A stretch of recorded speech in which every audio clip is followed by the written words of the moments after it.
Get around successful people and listen. Now, you can also learn from unsuccessful people. Take notes on both, negative and positive. On the negative, the notes are called What Not to Do. And you got to learn what not to do as well as what to do. So learn from the negative as well as the positive. Find out what poor people read and don't read it. That's good information. Learn from the negative. But now you can also learn from the positive. Get around successful people. Listen to what they say. Listen to how they say it. We've all got about 16 waking hours. Practice listening those 16 hours. And I say practice listening because listening isn't easy. I found out it's easier to talk than it is to listen. But if you will practice listening the 16 hours you're awake, sure enough, from surprising sources comes great ideas. In sales training we teach, if you want to learn sales, listen to the kids. Kids have got to be the master salespeople of all time. Father tells his young son, no, you cannot have an ice cream cone. 30 minutes later, he's licking on one.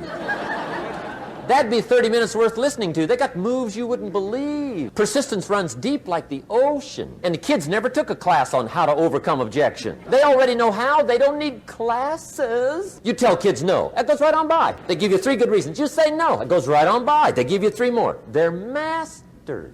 So listen and learn. Now here's some of the best advice I've got for the whole evening. Poor people ought to take rich people out to dinner and listen. If a guy's not doing well, one of the first things he ought to do is find a guy that is doing well and offer to buy him his dinner. Spend $50, $60, $80, $100. Go for the full 9 course. Start him on the juices and hors d'oeuvres. Get him started talking. The salad takes 15 minutes. Keep it rolling. Biggest steak in town takes 45. Keep it rolling. Pour on the dessert. Stretch that meal out about 2 hours. If you get a successful person to eat and talk for 2 hours, they're liable to drop ideas in your lap, change your life. Multiply your income by 2, by 3, by 5. But you're right. Poor people don't take rich people out to dinner. That's the problem. The guy said he's rich, let him buy his own dinner. I'm not coming up with any money. And he says, besides, you work where I work. By the time you struggle home, it's late. You're lucky to get your own supper, let alone running around trying to find a rich man to feed. And the guy's behind on his house payment. Good worker, hard worker, sincere. But you got to be better than sincere. Work hard. You wind up broke. You got to be better than a good worker. You got to be a good listener. And remember, what you read and what you hear, put the good stuff in your journal. Now here's the third way to find out how to change your life, and that's to observe. You can pick up a lot of ideas just by watching. Get around successful people and watch. Here's why. Success leaves clues. Watch how the man shakes hands. Watch how the lady responds. People who do well do certain things over and over and over and over. And if you're clever, you can pick them up. Watch it all. If a guy's making $10,000 a month, I'd watch how he walks. Maybe that's it. Copy his funny little walk. Somebody says, well, that's kind of a silly walk. Say, it's 10,000. I haven't got the money yet, but I got the walk.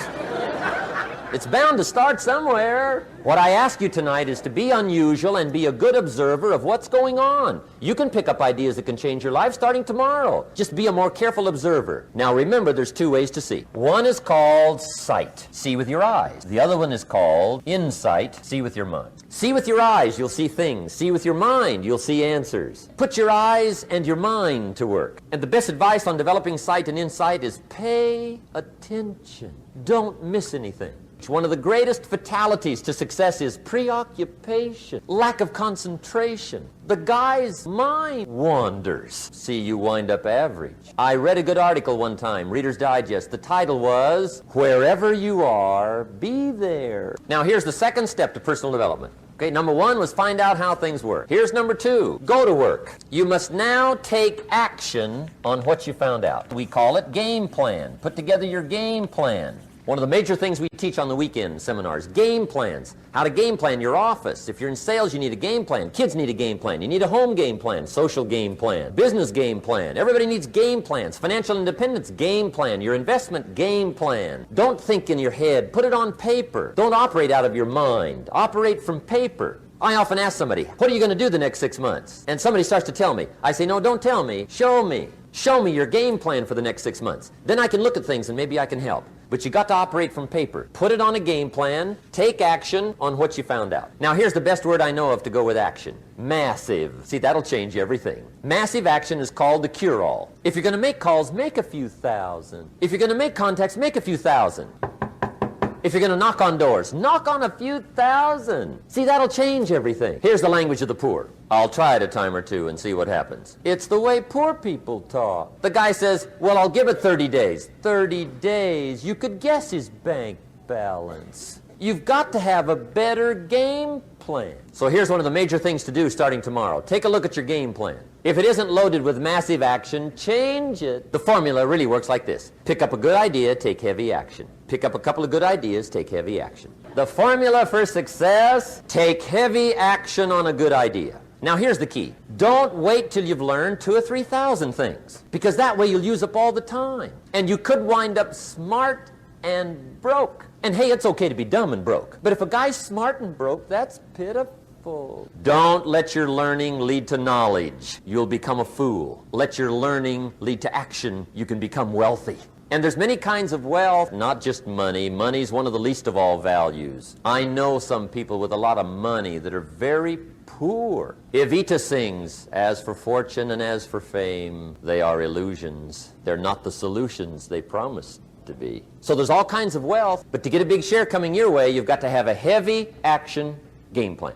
Now here's the third step to personal development. Step number 3. It's just a little caution, and all through life we need little caution. This one simply says, don't try to beat the system. Find out how it works, work it, but don't try to beat it. Some people learn just enough to start slicing it, shading it, thinning it, cutting corners, and looking for cheap answers. See, don't fall for that. You'll wind up with a cheap life. Find out how it works best and do it that way. Even though it seems to take a little longer, do it right. Don't compromise with right. Now, under this step, here's another key. Be a quick learner. Don't let it take long to teach you. Learn quick. Don't run at the wall too many times. Learn quicker. One guy said he broke his nose 7 times in the same place. Somebody says, looks like you'd stay out of that place. Learn quicker.